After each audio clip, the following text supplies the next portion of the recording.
लेकिन किसका अन्न खाना चाहिए, किसका अन्न नहीं खाना चाहिए, इसकी एक शास्त्रीय व्यवस्था है, विचार है। और इस विचार के पीछे क्या कारण है?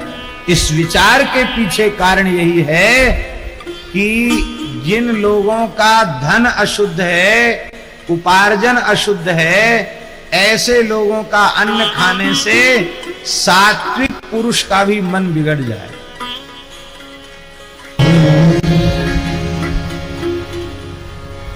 तो रात्रि बहुत हो चुकी थी, 11 साढ़े 11 बज गया था, लेकिन उन गृह स्वामिनी ने संतों को भूखे नहीं सोने दिया। हलवा पूरी साग बनाया और संतों को जबर हठ पूर्वक पका कि नहीं, आपको पाना ही पड़ेगा। ये जितने संत थे वो सब बहुत उच्च कोटि के महात्मा थे, अनुभवी संत थे। लेकिन आश्चर्यजनक घटना घटी। प्रातःकाल उठते ही सब संत बहुत दुखी थे, सबको दुष्स्वप्न हुआ, सबको दूषित स्वप्न हुआ। जो दृश्य किसी साधु को नहीं दिखने चाहिए वे दृश्य दिखे। तो सब एक दूसरे से विचार करने लगे कि भाई, जिस चित्त में सदा भगवान की लीलाओं की अनुभूति होती है, उस चित्त में ये ऊटपटांग दृश्य कैसे आए? तो तुरंत विचार किया गया कि अन्न में कहीं न कहीं दोष था।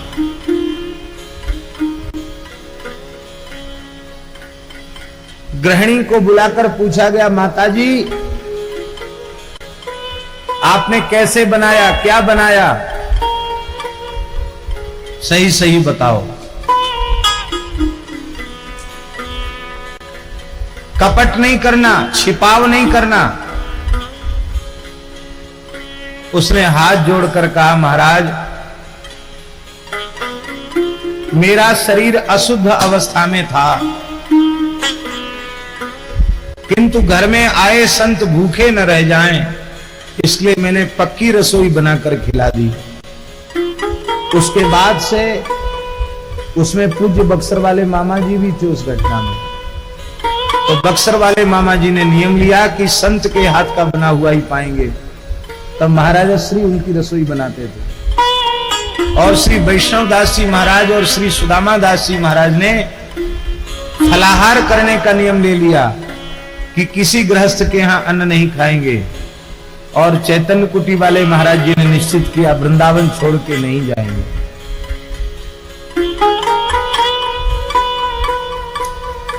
अशुद्ध अवस्था में अन्न छूने का यह परिणाम था। तो जिसका उपार्जन ही अशुद्ध है, उसका अन्न खाने से भी मन बिगड़ेगा, बुद्धि बिगड़ेगी। इसलिए वैष्णव को कौन कौन से अन्न नहीं खाना चाहिए, साधु को कौन कौन से अन्न नहीं खाना चाहिए, श्री स्वामी भगवत ऋषिदेव जी महाराज ने उनका परिगणन किया है। ब्याह कनागत कार तो राजधान गृहदान, भगवत जन इनको ग्रहे होय भजन की हान। साधु को, साधक को, महात्मा को विवाह का अन्न नहीं खाना चाहिए। विवाह के समय भी रजोगुण प्रधान वातावरण होता है, अन्न में अशुद्धि आ जाती है विवाह के प्रकरण में। इसलिए प्रीति भोज विवाह का नहीं खाना चाहिए साधक है। तो कनागत पितृपक्ष में श्राद्ध नहीं, ब्राह्मणों के लिए नहीं कहा जा रहा। ब्राह्मण श्राद्ध नहीं खाएंगे तो कौन खाएगा? श्राद्ध खाना चाहिए। और उनको श्राद्ध भोजी ब्राह्मण का जो नियम है उस नियम का भी पालन करना चाहिए। ये साधुओं के लिए कहा जा रहा है। जो परमार्थ पथ के साधक हैं, चाहे गृहस्थ हैं या विरक्त हैं, उनके लिए कहा जा रहा है विवाह का अन्न मत खाओ, श्राद्ध का अन्न मत खाओ। ये जो सीमंतोन्नयन आदि संस्कार होते हैं, इनको कार्टो कहते हैं, इनका अन्न मत खाओ। राजा का अन्न मत खाओ और शुक्र शनि राहु केतु का अन्न मत खाओ।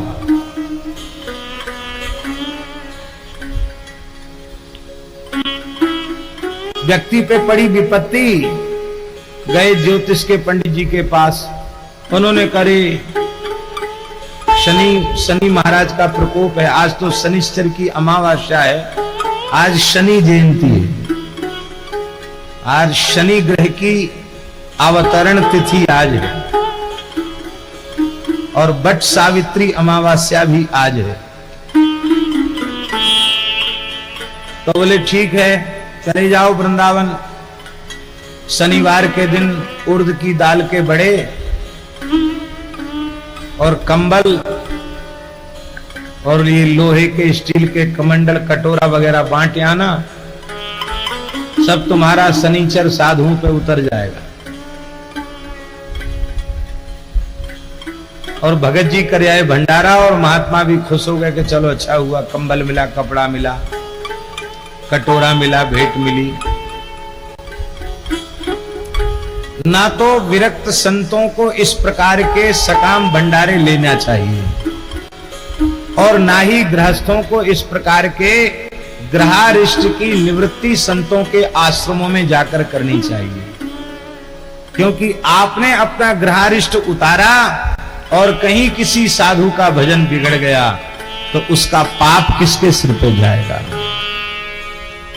इसलिए हमने पहले ही दिन कहा, सेवस्व साधु पुरुषान जहि काम तृष्णाम, निष्काम भाव से संतों की सेवा करो, कामना रहित होकर के संतों की सेवा करो, कामना युक्त होकर मत करो।